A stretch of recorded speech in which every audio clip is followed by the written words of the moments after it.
Bismillahirrahmanirrahim. Elhamdülillahi Rabbil alemin. Vessalatu vesselamu ala eşrefil mursalin. Seyyidina Muhammed ve ala alihi ve sahbihi ve men tebi'ahum bi ihsanin ila yevmiddin. Amma ba'd. Esselamu aleyküm ve rahmetullahi ve berekatuhu. Hürmetli qarindaşlar, Din Hayat namlı programımızga dikkat etibarыңlarını berginlerini kızgın karşı alımız. Programımızdaki bugünkü bölümede gıybet ve onun xatarları üstüne toxtalımız. Programımızın bugünkü iz mehmeni Ustaz Abdullah Hacim buludu. Abdullah Hacim programımızga ötüştün burun şu gıybetninki lügat ve ıslah ma'nisini tunuşturuştun başlagan bolsak qani merhamet. Rahmat. A'udhu billahi mineşşeytanirracim. Bismillahirrahmanirrahim. Elhamdülillahi ve kafa ve selamun ala ibadihillezine istafa. Amma ba'd. Şimdi gıybetni tunuşturuş kelsak, gıybetni Peygamber sallallahu aleyhi ve sellem bunu özünün hadisi arqılıq gıybetnin nima ekanligini bizga bayon qilib bergan. Yani Peygamber sallam hadisda gıybet degan bir odamda bo'lgan ishni u yo'q yerda, ya'ni keynidan zikr qilish deb bizga buni bildirib bergan bo'lib, bu haqda Abu Hurayra roziyallohu anhudan rivoyat qilgan bir hadisda Peygamber sallallahu aleyhi ve sellem o'zining sahobalarga g'iybatning nimaligini bilamsizlar deb so'ragan. Sahabalar Allah ve Allah'ın peygamberi bilgichidir deganda undaqda g'iybat degan sizlarninki bir qirindishinglarda bo'lgan ishni, ya'ni ba ishni u yo'q yerda keynidan zikr qilishinglar deb o'sha hadis orqali bizga g'iybatninki nima ekanligini bayon qilib bergan. Yani bir hadisde sahabeler "Ey Rasulullah, onu da ba ish qo'bo, biz bani de dök degan vaqtda g'iybat bilan tuhbatninki ikkisining farqini bizga bayon qilib, g'iybat degan o'sining qarindishingda ba ishni uning yo'q yerda aqisdan deganligi bo'ldi. Ammo yo'q yerda uningki uni yo'q bir ishni uni ustidan deyishing o töhmet buldu deb bizga Peygamber sallam töhmet nima, g'iybat nima o'zininki mübarek hadisi şerif orqali bizga shu bayon qilib bergan. To'g'ri, bu vaqtdan g'iybat endi biror qarindoshlarimizningki yo'q yerida anglasa xapıladigan, anglasa uni ranjiydigan bir narsani onun da ba illet olsun desek bu gıybet olgan. Onun da bombalgan bir narsani desek o vaqtida onunla biz bıxtan qilgan boldik. Endi şu bizningki ko'p uchurdiqimiz endi Müslüman qarindoshlarimiz şu g'iybat bilan tuhmatning ikkisini farqlandirolmay men bu bağı bunu bu bu ishni men ko'rgan unda deb haliqi yo'q yerda haliqi men yo'q gapdimi deb g'iybatni qilib soldigan ishlar bilib bilmay bu ko'p yuz beradigan masalamdir. Bunga diqqat qilish kerak. Hasan Basrining usuli ekan, asos g'iybat Allohning kitobida bu zikr qilingan g'iybatlarni 3 ga bo'lgan ekanda. G'iybat arabchasidan ipga, bo'xton. G'iybat degan birodarimizda ba narsani, birodarimizning ba illatini yo'q yerda desa, bu g'iybat. Birodarimizningki onu da bayokluğunu bilmeyimiz. Fakat haktını anladık. Anlaganını şu birodarimizning keynidin desek bu ipke deydi. Tuhmat oldu. Yani o sap onun yok narsini desek o böhtan bo'ldi. Ma kadar nazik qilib 3 ağrıganken de yani birodarimizning o'zida ba illatini desem g'iybat. Birodarimizni bayokluğunu bilmeyimiz. Lekin haktını anlagan falan şunda uzun ekan, qisqa ekan degandek gaplarni. Emniyet onun qandayligini bilmeyler desek bu ikki qilgan bo'ldik. Onunga bir gap to'qigan bo'ldik. Ana o birodarimizda yo'q bir narsani, vujudida yo'q bir narsani degan bo'lsak, vaqt onungacha tahmin qilgan bo'ldik. Endi bu g'iybat inson bayada shunda bana solab qoldi. Bu insonlar buning sal qarab dunyoda hamma bir sorun bo'ldi ekan. Köplegen sorularda bu g'iybatdan chirib qolgan bir ishlar bor. Faqat yaxshi solihlarning soruni bundan mustasno. Şoň bu qarindaşlarymyzningki bu g'iybatdan yiroq bo'lish uchun shu g'iybatningki islomdagi bo'lgan bir hukmini oşuqlashtirib bergan bo'lsak jamoatga. Bo'ldi.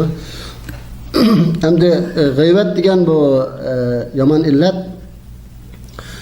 Allah Teala'nınki sözü, yani Kur'an-ı Kerim, Peygamber sallallahu aleyhi ve sellem'nin hadisi ve bütün İslam ulemalarınınki birdek ittifakı bilen haram kılıngan bir işemdi. Bunun haramlık hakkında Allah Teala Kur'an-ı Kerim'ninki Sure Hucurat'ta ve la yagtab ba'dukum ba'da ayuhibbu ahadukum ay ya'kula lahma ahihi meytan fekarihtumuhu vettaqullah innallaha tevvabur rahim. Yani bir-birinlarınki g'iybatini qilmanglar. Halbuki sizlar mümin qarindoshlarınki go'shtini yeyishini yoqtirmaysizlar. U qarindoshlarınki go'shtini yeyishni yoqtirmaysizlar, o nima ishqa uning g'iybatini qilasizlar? Allohdan qo'rqinglar. Alloh tövbe qiluvchilarniki tövbesini bakim qabul qiluvchi va nihoyatda mehribon zotdir degan bu oyat orqali yani bizga g'iybatningki haromligini alohida bizga bayon qilib bergan. Yana endi g'iybatningki haromlik haqida kelgan hadisga qaytadigan bo'lsak, biz yuqorida deb o'tgandek, masalan, buni natija hadislik kelgan Payg'ambar sallallohu alayhi vasallam ribaningki eng yomoni kishininki o'z qarindoshining obro'yini tushishidir, degan. Yana bir hadisda tilida iymon aytib, qalbiga iymon kirmagan kishilar sizlar o'z qarindoshinglarniki uchun g'iybatini qilmanglar, ularning aybini ko'rchilamanglar. Qanday bir kishi o'zininki mu'min, musulmon qarindoshininki aybini ko'rchilayotgan, Alloh taolo uning aybini ko'rchilaydi. Alloh taolo aybini ko'rchilagan kishi o'zining uyida o'tirishimicha rasvo bo'ladi degan. Bu bir hadis. Peygamber sallallahu aleyhi ve sellem yana bir hadisdan da bu Ayşe radhiyallohu anhadan alıngan hadis. Ayşe radhiyallohu anha Peygamber sallallahu aleyhi ve sellem'ge yani Safiye, koyma Safiye'ne degan. Peygamber aleyhisselam bu Ayşe'ninki bu sözünü anlap, Ayşe anamızınki. Sen şunda bir çoğun gapni kıldın ki, eğer bu sizinki bu sözünü denizin suyuga ağırlaştırılan olsa, bütün denizin suyunu buzuvat etti degan. Yani bunu durmam de koyuna degan gapninki yamanlık olan bir denizin suyu bulunduğun olsa, Müslüman qarindoshlarninki aybini etkish, obro'yini tukish, hatta onunki aqidalariga tatib hukm qilish deganninki bu ne kadar yamanlıqnicha mushahidasidan ham tushunmoqli bo'ldim. Yana Peygamber sallallahu aleyhi ve sellem yana bir hadisda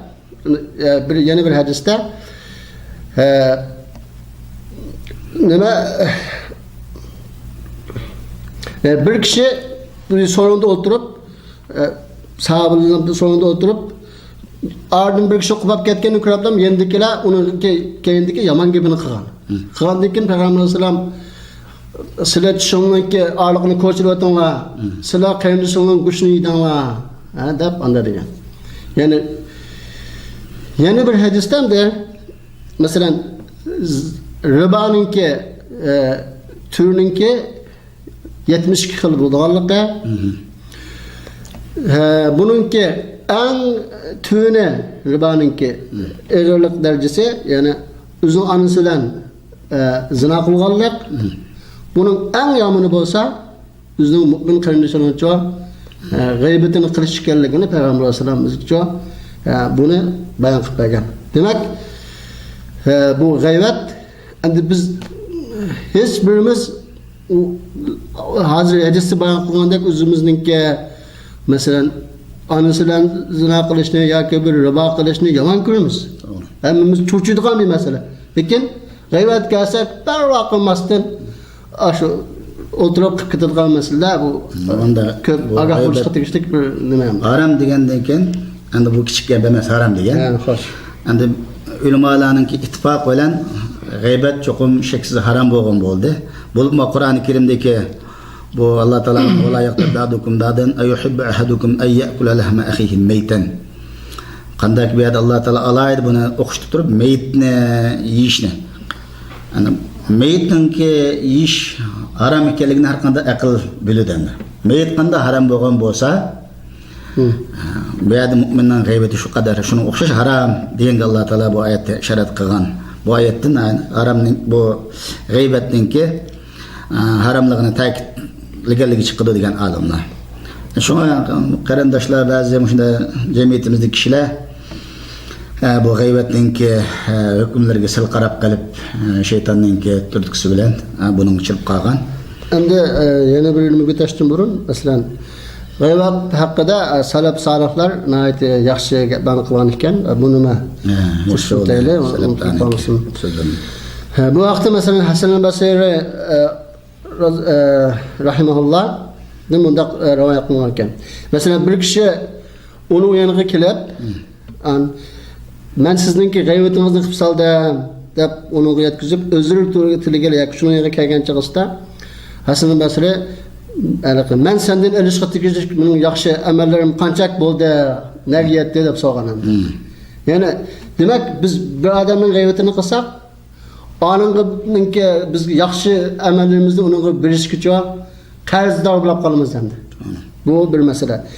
Yana masalan salaf salihlardan biriga masalan bir odam kelib, "Falana xon sizning g'aybatingizni qildi" degandan keyin u bir taxsa hol hurmini ilib, "Falana xon meningki g'aybatimni qildi, sen onunga ma'nun qarşı mukafat uchun bu hurmini shunga atibga aprpagan" deb atibdigan. Yana masalan Ibn Mubarak debdikenki, agar men bir odamning g'aybatini qilmoqchi bo'lsam, o'zimninki ota-onasininki g'aybatini qilardim. Chunki mening yaxshi amallarimga hassador bo'lish yoki uningga shirik bo'lishga eng loyiq kishi mening ota-onam. Meningki yaxshi amallarimni-chi basam ota-onamga bir bo'lmasa boshqa odamlarga berishiga chidamayman deb buni imkon gapgandi. Hamda yana ba'zi salaf salihlar g'aybat degan bu shaytonninki tuzgan mu'minlar uchun ozdirish uchun esil bir ziyofat deb buni g'aybatni shaytonning ziyofati deb sifatlagan ekan. Yana Ibn Umar roziyallohu anhu rivoyat qilgan bir hadisda Ibn Umar roziyallohu anhu bunday degan ekan. Masalan, o bir bulukka qavmining bir ulak keçirinin yerinden ötüp yendeki sahabelerine anımlagamdı. Buradarlarga bir insanın ki muşu keçirinin ki tavapıdın yap kusqunu toygazgına özünün kusqunu aşı özünün ki kerindişinin ki guşunu yigindin ma yani onun g'aybatini qandın neçesi yaxşı deb muşunda yaxşı sözler bilen g'aybatdan agahlandırgan ekanimdi. Şuna bizmi bunu qattiq aloqa. To'g'ri, g'aybatning haramligiga kelgan oyatlar ko'p. Biz o yerda endi vaqt munosabati bilan bir qanchisini til qilib o'tdik. Hadislarda bu g'aybatning hozir biz zikr qilgan, bayon qilgan hadislardan bir qanchani bu g'aybatning haram ekanligida ogohlantirgan hadislar ko'p. Salaf solihlarning bu vaqtdagi so'zlari ham yuqoridagi aql egalariga kifoya. Yana nurg'ulgan salaf solihlarning bu vaqt so'zlari borken cümleden Sübyan-ı Sevri rahmetullahi aleyh İyyâke vel gaybe İyyâke vel vuqa fin nâsi feyheliku dinek Gaybetten jirak tuğen Gaybet küşüptişini saklanğen dinin tügüşüp ketidi o dinini ziyan tatisa yani biri bu nime Ali ibn Hüseyin radiyallahu anhu bir adamın gaybet kılvatkallıqını Allah onun aytkan ki gaybetten saklan bu g'aybat degandan ki mushunda ittabiatlik odamlarning idomi degan ekan. Yana Abu Asim aytganki bu xalqninki shunda yomon ko'rdigan narsalarni til qilib so'zlab o'tirish degandan ki dini yo'q pastkash odamlarning qilqi. Isil odam bir odamning obro'yiga tegmaydi. İnsonningki mol mulki qanday haram bo'lgan bo'lsa, uningki obro'yi shunda haram. Biz özümüzdeki obro'yning to'kilishini hech qaysimiz yoqtirmaymiz. Undan keyin bir qarindishimiz uchun yoqtirmaydi. Shunga bu asosan bu g'aybat pastkash odamlarning, dini yo'q, axloq yo'q odamlarning sifatlari, dinsizlarningki. Shunga biz musulmon qarindoshlarimiz albatta bu g'aybatdan agah buluşumuz, gıybetden jirak duruşumuz zürürken. Endi biz bu temani takımı uçuk yürütüp duruşumuz için bu gıybetninki türk bulduğu amıllar. Adam kanda olup bu gıybet çıkıp kalıdı. Bunun kurtuluşunun yolları. Bunu da bir toxtulayla endi. Endi gıybetke kanda vaqtda çıkıp kalıdı desek, mesela bir adamdan mesela üçünü ilişek, açığını çıkarıveriş için yani birinci amil bir adam malum bir sebep bilen açığını kaldırsa onun abayda battık mesela gayretxo'rlik xunuk mesela ahlakı nachar pastkash adamlarning qiliqida bu pastkash olganligidan oldida gapni qilolmay açığını kaldırgan chog'ida naq maydonda ishni tertib supul qilolmay keyni o'tib orqada uni g'aybatini qilib ochig'ini chiqarish uchun qildi. Bu birinchi nima omil g'aybat gapiradigan bu. Ikkinchisi hamda yana bir adam yana bir adamninki masalan obro'yini tushirish uchun mesela onu bir yerda bir nima qilib qo'ygan bo'lsa, ma'lum gap so'zda ranjitib qo'ygan bo'lsa, bu manga taqam bunda dedi bu. Mushuni bir yer bilan yaksan qilmat qilgan bo'lsam deb, shu obro'yini tushirish uchun uni yo'qladi g'aybatini qilgan gapim. Şunu söz bilen hasad qilish. Hasad qilish masalan shu. Yani üçüncü mesele mesela başkalarını kemsitip özününki cemiyetdeki o'rni yoki idorasidagi xizmatchining o'rtasidagi o'rni ma'lum bir yerda chiqarib o'ziniki maqsadiga yetish uchun boshqalarni kamsitish maqsadi bu uchinchi xizmatdoshlar ichida bu hamda masalan xizmatdoshlar ichida modelning oldida qarshi turibdiki saboqdashimning xizmatdashimning bir inovatini tukpasam men birinchi bo'lsam deb insonning mana hamda fikrligi shunday. Bunun hamda olimlar debdi masalan boshqalarga misaqma masalan bu dunyodagi har qanday bir narsa masalan Çin'nin qantiqini tankamayotgan tursa dünyanınki mesela sen müdüründen ilişmekçi olan nimet, mükafat bir narsalar. Sen Allah'ın razılığına şükür kılmayı, Xudanın açığını keltirip yani bendinden mükafata eriş için sen üzerinki mümin kıyındışının abroyunu tükep Allah'ın kendimizge gazabı yoluqışı qanday yürkençedeydi o dep yaxşı alimler bu gapni o'qigan. Mesela to'rtinchi nimaga kelsak hamda g'aybat kundirilgan bir amil bu o'yinchoq. Mesela so'rinda o'tirib, so'rindagilarni kuldirish uchun yana bir musulmon qarindishida yuz bergan ma'lum bir narsani zikr qilib shada u o'yin tomosha qilish uchun uni zikr qilishadi. Bu vaqtda payg'ambar alayhisalom boshqalarni kuldirish uchun so'zlaydiganlarning holiga voy deb bu boshqalarni kuldirish uchun normal o'yinchoq kuldirish uchun shunday gap qilgan holiga voy degan.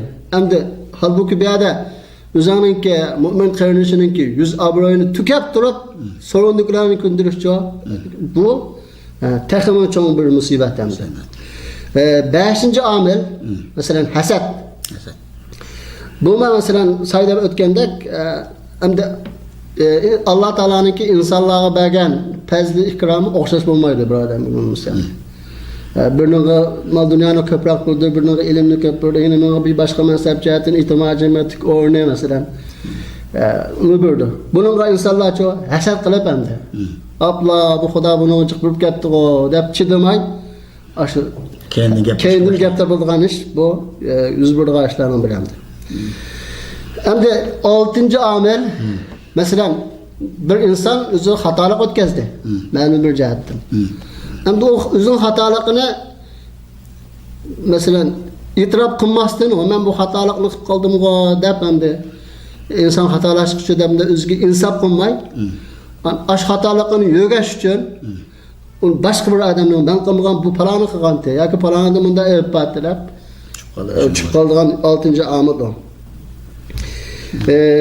Mesela yeni bir amil mesela bir adam gibi bir musibet yetken olsa hem de o kardeşine musibet yetti. O kardeşin özüge yetken musibetini başkalarınki bilishini xalamaydi. Yoki bo'lmaydi, u musibatga ba'zi bir ishlar sabab bo'lib qolgan hamda. Ular duolar buni bunda musibat etib qoldi. Unda qilgan bo'lsa bunda o'tdi, uni bunda ma'ni kelib qoldi deb. Ya'ni biz qalbimizda yoki og'zimizda qarindishimizga musibat yetganligi ichimiz og'ib, hissashlik qilgandek qilamiz-yu, lekin bilmay g'ayrat chiqib qolamiz. Buni bir diqqat qilishga tegishlik masalalardan biri. Endi 9-omilga kelsak, eng ko'p sabab bo'lgan omilning birisi insonningki bekotalaflik endi. İşin yo'q qilg'ila. Şu boş baka qolganligidan adam bayag'lan berib, şu falan o'qitgan, mayadimda chataq chiqibdi deb ashunadi bir ashuni yo'laqqan musibat yoki bir kelishmasliklar bo'lsa shuni izlab tepib, buray yub, ananlab bo'lganligidan yana bir so'rovga berib yetkazib, Muşunda qilgan bu g'aybatningki eng g'aybatxo odam bekotalab adam qilish yo'q. U g'aybatxo qildamni. Yana 10-omilga kelsak, takabburlik qildi. Endi insonda nauzubillah bu takabburlik qildi. Yani bu temada inşallah bundan keyingi temada to'xtalishimiz mumkin. Ama takabburlik yani dinde en ağır halde çekilgen bir mesele.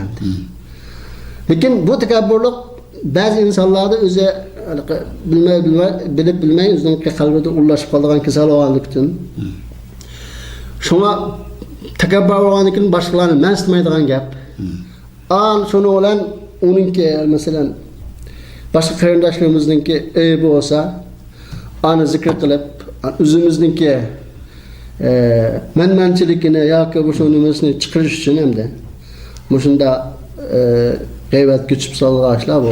O kibr har qanday gunohning boshlanishi endi. Kibr bo'lgandan keyin g'aybat mi bo'ladi, hasad mi bo'ladi, boshqa narsalar hammasi. Endi Payg'ambar alayhisalom masalan takabburlik haqida masalan men sizdan eng qo'rqitganim sizningki jo gunoh qilmasang shu takabburlik qilib qilishing bor. Endi bazı çoğunlardan onu bunu kısaldıqaşlar olsun, onu his qilsa insan. Lekin takabburlikni o'zini ko'rolmay, his qilolmaydigan ish bo'lganligi uchun Payg'ambar alayhisalom ben sizdan bakram qildim shu takabburlik deb shu qitim arqamga taklif etgan. Bu qisqacha hamda bundan boshqa biz bilmagan yoki buni oldinda o'tmagan omillar bo'lishi mumkin agar buni faslida turqab kasal bo'ldi. Ameliyatda o g'aybatga olib boradigan omillar sabablar ko'p. Endi uni insonning hamma bu qisqana bir daqiqalarda to'liqlab olishimiz mumkin emas. Endi yana bir meningki qo'shimcha qilganim shunday yomon odamlar bilan o'tirib qo'pish, bo'libmi g'aybatxo'r odamlar bilan o'tirib qo'pish. O'zi g'aybat qilmaydigan yaxshi odamlarmi? G'aybat so'ringa borgandan keyin aşulaga agishib qolib, shaytonning sapagan do'stlig'idan g'izaramız keladi. Shuni Alloh taolo bir oyat karimda shu ahli do'zaxningki nimasini hikoya qilib, "Va kunna nakhudu ma'al khaidin" sura Mudassirning 45-oyatida.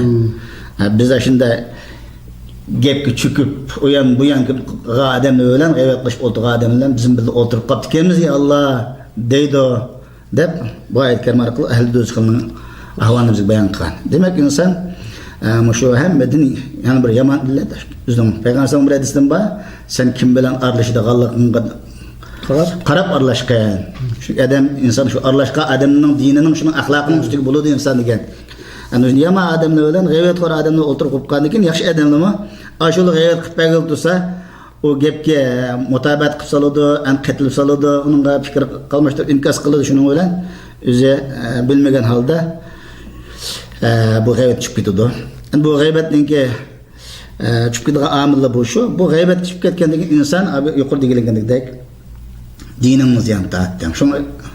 Shu salaflarda aytgankan, amalni bekor qiladigan, ko'ydiradigan omilning birisi shu g'aybat. G'aybat qilgandan keyin sening butun amal solihlaring kuyib tugaydi. Alloh saqlasin har qanday mu'min musulmonlarni. Shu endi bu g'aybatdan bir qutulishning yo'llarini bir qancha bir yo'llari, buning yo'llari ko'p. Shunda biz qarindoshlarimizni eslatib o'tsak, biz bu g'iybat küçük beliştiğimiz qaysi usuli bilan biz jiroq bo'la olamiz? Qanday qilganda bu g'iybat degan yomon illatni o'zimizni saqlay olamiz? Xo'sh. G'iybatdan qutulishning yo'llarini zikr qilishdan burun g'iybatga, masalan, g'iybat qilishning haromligini bildik. Quloq solish bilan ham shirk qilishning ma'nosini azroq zikr qildik. Lekin buni bir bayon qilib ham ikkinchi temga o'tsak, g'iybatga quloq solish g'iybat qilgan bilan o'xshash haram endi. Bu vaqtda Alloh taolo Qur'oni Karimda innas sam'a val basara val fuada kullu ulaika anhu mas'ula. Yani insan kıyamet günü kulak, göz, dil, sezgi azalarının kılmışı üstüdür. Hakikaten Allah Teala aldı sual sorak kılınıdır. Yeni bir nimede ayette Allah Teala müminlerin ki sübtini bayan kılıp müminler ula bihudi sözünü alga vaxtıda onun yüz örüydü. O sonunda oltamaydı o. Deganimdi. Mu'minning sifatiga g'iybatxo'rlik zid.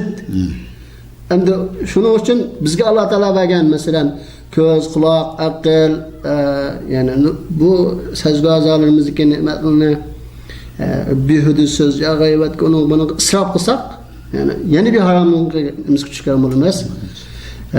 Bu bir haromning shirkka sabab bo'ldi, g'iybatga quloq solish, yana bir ucha bizning mu'minlik sifatimizga daxl tarz qildi. Shunga bunga bu g'iybatga quloq solishga tin o'zimizni na'tihbak saqlasak.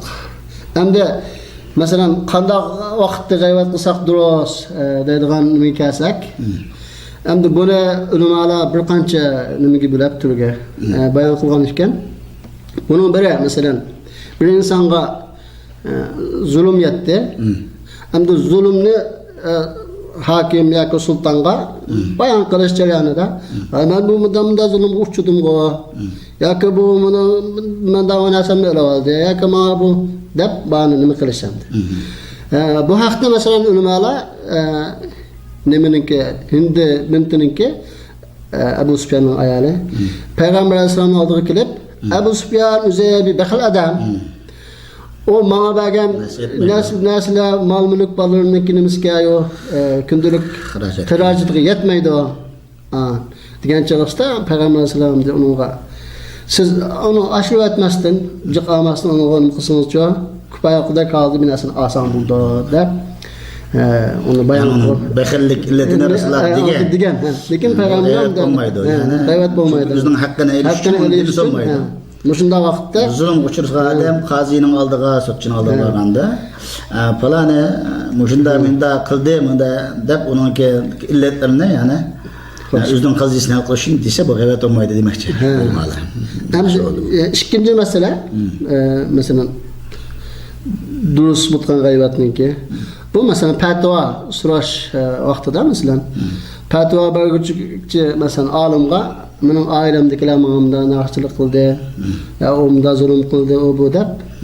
Endi men shu zulmdan mening qutulishim uchun mazlumdan menga bir chiqish yo'li teklif bersinlar deb so'ragan vaqtda bu yuz berdi. Masalan ba'zi oilada qizlar zulm uchraydi, ota-onalarning masalan o'g'illarga ba'zi bilib bilmaydigan mushkullar har qanday nimada bir oilada bo'lgan zulmni qutulish uchun olimga dese bu buldu deb bunun. Üçüncüsü hem de yani bir Müslümana bir musibet geldi. Bu musibeti üzüldüğün kötülük etiş için bunu zikr kılsa, gayret kısıp yani şunda yeni bir adamda boğaz işini dese buldu deb bunun gibi yani şu yukarıdaki Hindi'nin hadisini bayan kıptı.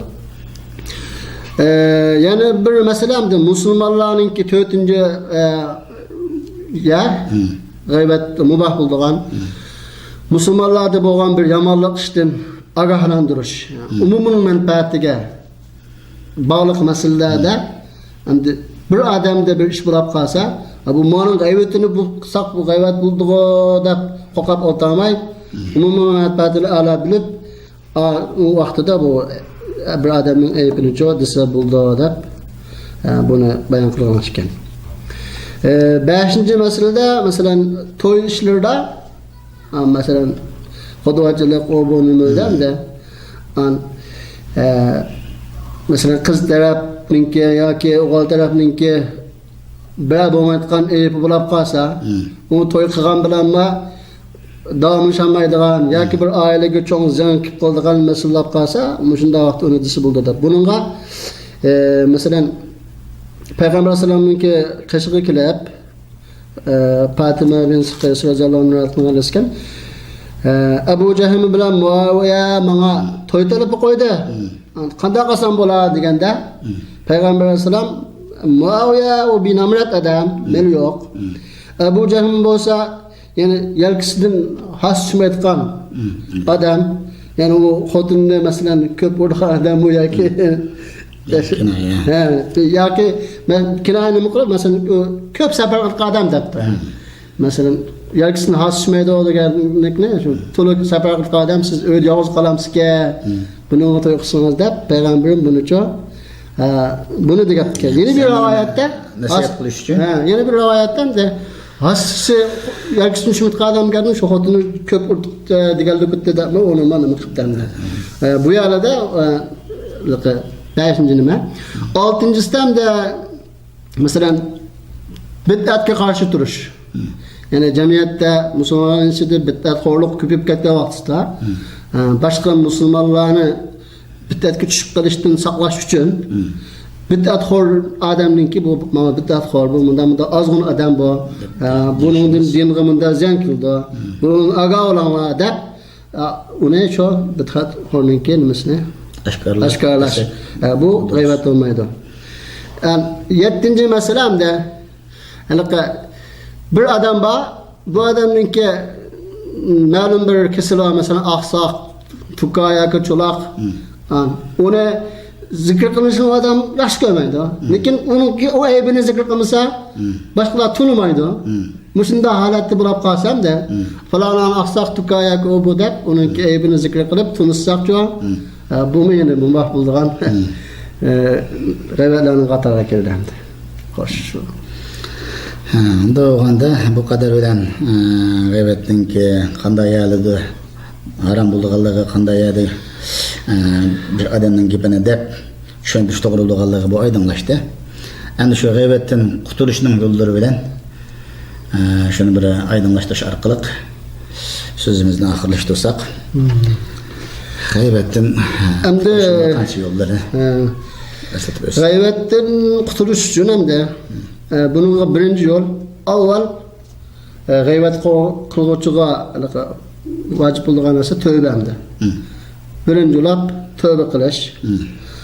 Endi bu g'aybatdan tövbe qilishning shartlariga kelsak, birinchisi g'aybatga ikkinchi zodi g'aybat qilmaslikka bel bog'lash, qat'iyan. G'aybatni tashlash. Ikkinchi g'aybatga qilgan burun sog'alar pushaymon qilish. Uchinchisi esa qat'iy g'aybat qilmaslikka bel bog'lash. To'rtinchi masala endi bir insonning g'aybatini qilib solgan bo'lsa, agar u g'aybat qilgan odamga qarindishim men sizningki ma haqdaqisini g'aybatingizni qilib solgan, buningdan ham men Allah razılıq uchun sizdan bir afu so'rayman, meni kechirsangiz deb uningga shu bir g'aybat qilib solganligini yetkazsa, orqada fitna bo'lmaydigan, jidal cho'maydigan holat bo'lib qolsa, aningdan razılıq talab qilish. Agar sağlamda nimra qadam bu ham dachig'yaman, Hasan mening g'aybatimni qildingmi deb ishtahim cho'yib kitgan holat bo'lib qolsa, unda qilmay Allohga tavba istig'for aytib, odamning haqqida ko'proq duo qilib qilsa bu yaxshi debdi ulamolar. Endi g'aybatdan qutulishning yo'llariga kelsak, endi bu g'aybatdan qutulishning birinchi yo'li yani taqvodorlik hamda. Yani Allah Teala'dan qattiq qo'rqish, taqvolash, Allohni hayo qilish. Yani taqvo inson kishilarning g'aybatini qilib, o'zining vaqtini isrof qilib, behuda nima qilishni uchun tilni davomli Allohni zikr qilish yoki musulmonlarning insonlarning manfaati uchun bir ish qilishni boshqa turish.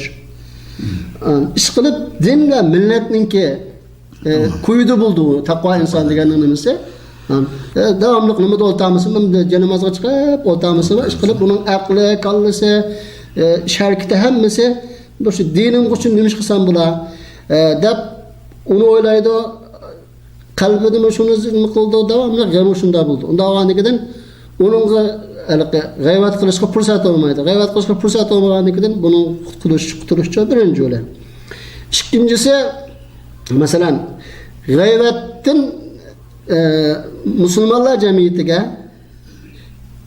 keladigan ziyonlarni onu bilish yani. Masalan nimasida g'aybatdan qutulishninki birinchi nimasi taqvolik dedik. Zaten bu taqvo bo'lsa Allohning hayoqiga adam unda pichak ishlarga o'zini avara qilib ziyon tortmaydi endi. Shuningdek Alloh azza va jalla sura Zuhrufning 80-oyatida am yahsabuna anna la nasma'u sirrahum wa najwahum bala va rusuluna ladayhim yaktubun. Ular biz bunun mahfi deyishgan narsalarni haramlarni anglamaymiz deb o'ylamdi. Unda emas, bizning farishtalarimiz hamma narsani yozib turdi. Demak, sizning har bir mahfi deyishgan kishi yo'q ya degan g'aybatlaringizdan hammasi chekilmaydi, yozig'liq bo'ladi. Taqvo odam Allohning bu oyatidan o'ziga nima oladi? Ha, cho'qim qo'rqib Allohni hayo qiladiki, yana bir payg'ambar alayhisolamning hadisida payg'ambar istahyu minallohi azza va jalla haqqal haya yani Allah azze ve celle'den haqiqiy hayo qilinglar deganda sahabe kiramlar aytadi. Ya Rasulullah biz Allohdan alhamdulillah hayo qilamiz degan payg'ambar alayhisolam. Men buni demoqchi emas, lekin haqiqiy Allohdan hayo qilgan odam boshni va boshning o'z ichiga olgan a'zolarni, ko'z, quloq, burun, og'iz buni haramdan saqlaydi. Allohdan haqiqiy hayo qilgan odam bizning bosh va boshning ichidagi a'zolarni, ya'ni ko'zni haramdan saqlaydi, burunni haramdan saqlaydi, og'izni, tilini haram narsalardan saqlaydi va qursoq va qursoqniga ulangan a'zolarni, ya'ni jinsiy a'zolarni, qo'llarini haramdan saqlaydi. Mana bu haqiqiy Allohdan hayo qilganlik bo'ladi degan ekanda. Bu qadar bilan o taqvo odam buni bilgandan keyin albatta unda pastkash ishlar bilan ziyon tortishni izlamaydi endi. Yana bir masala endi taqvodorlik aloqadorlik. Payg'ambar alayhisalom bir qabrninki yana o'tib ketib qabrdagi odam azoblanadi, boshqa ish emas, shu g'ayratxo'rlikdan azoblanadi degan. Hamda Allohning qo'ygan qabr azobidan qutulmoqni xohlagan odam g'ayvat qilmaydi. Taqvodorlik nisbatan. Bu g'ayvatning biri masalan amal solihlarni bekor qiladigan, ikkinchi qabr azobiga, demak qabr azobiga ziyonlar ham go'r azobi. Do'zax azobiga chiqib qilishdan burun g'ayvat qilgan odam go'r azobidan azoblanadi demakchi. Bu dunyoda bo'lsa hamda rasvo bo'lgan gap. G'ayvat qilganligi o'zining do'st birodarning oldida bo'lsa bu dunyodagi ziyna g'ayvat qilganligi. Qiyomatda bo'lsa qabr azobida ham nimada do'zaxda azoblanadigan gap. Bu vaqtda Payg'ambar sallallohu alayhi vasallam unda o'zining sahobalaridan atadruna man al-mublis ziyon tortishdan keyin yaqinima fakir inson degan vaqtda sahobalar Rasulullah bizning nazarimizda fakir degan dirham yo'q, dinar yo'q, dunyoda ishimiz yo'q, fakir odam deganda Payg'ambar alayhisalom mening ummatimdan o fakir insonlar yani qiyomat kunisi namoz bilan kildi. Besh vaqt namozni joyida o'qigan, zakat bergan, ro'za tutgan. Lekin o paloni tillab qo'ygan, yine birini o'rib qo'ygan, yine birini melni yo'g'an. Bu shunday odam. Qiyomat kuni uningki hasanatlardan, yaxshi amallaridan haqning g'ayvatini qilib saqlash uchun anadan olib yani boshqacha g'ayvat qilingan odamlarga apirdi. Uningda savob qolmaydi. Shuni qiyomat kunicha muflis bo'lib vayron bo'ldi degan hamda. Bu yani g'ayvatniki qiyomat kunidagi azobga sabab bo'lgan emas. Endi yana uchinchi omil g'ayvatning xudushniki.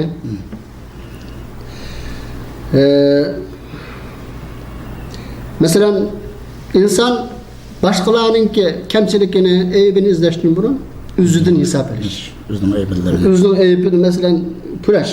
Yoki o'zida ayb mende qanday ayıp var, men qanday qilsam shu o'zimni isloh qilaman, qanday qilsam g'aybatdan qutulaman degan haqda har kuni o'zini o'zi hisob berish yani.